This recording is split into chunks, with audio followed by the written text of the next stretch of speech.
ভাগবত গীতা তৃতীয় অধ্যায়।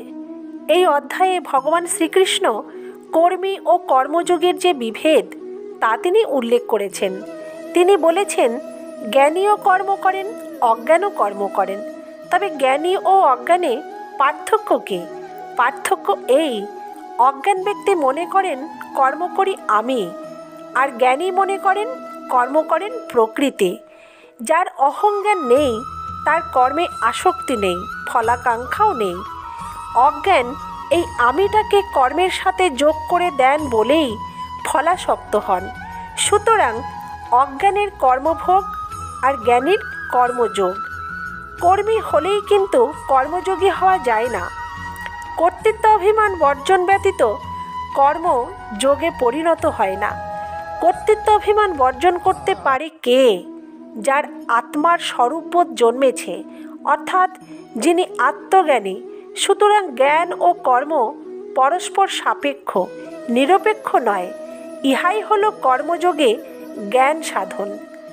কর্মযোগের লক্ষণ কি? নিষ্কাম কর্মযোগের 3টি লক্ষণ: 1. ফলাকাঙ্ক্ষা বর্জন, 2. কর্তৃত্ব অভিমান ত্যাগ, 3 হল সর্বকর্ম ঈশ্বরে সমর্পণ। যিনি সর্বকর্ম ঈশ্বরে সমর্পণপূর্বক আমি তার ভৃত্যস্বরূপ কর্ম করছি এই জ্ঞানে কর্ম করেন, তিনি পরম ভক্ত। সুতরাং কর্মযোগই হল ভক্তিযোগ। যিনি চিত্তকে আত্মসংস্থ করেছেন, আমি আমার এই জ্ঞান ত্যাগ করতে পেরেছেন, তিনি পরম জ্ঞানী। সুতরাং কর্মযোগই হল জ্ঞানযোগ। এইভাবে যিনি সর্বকর্ম অর্থাৎ যুদ্ধাদি লৌকিক কর্ম, পূজার্চনা, দান, তপস্যা ইত্যাদি বৈদিক বা শাস্ত্রীয় কর্ম সম্পন্ন করেন, তিনিই প্রকৃত কর্মী। ইহাই কর্মযোগ। সুতরাং ইহাতে জ্ঞান, কর্ম, ভক্তি তিনেরই সমন্বয়।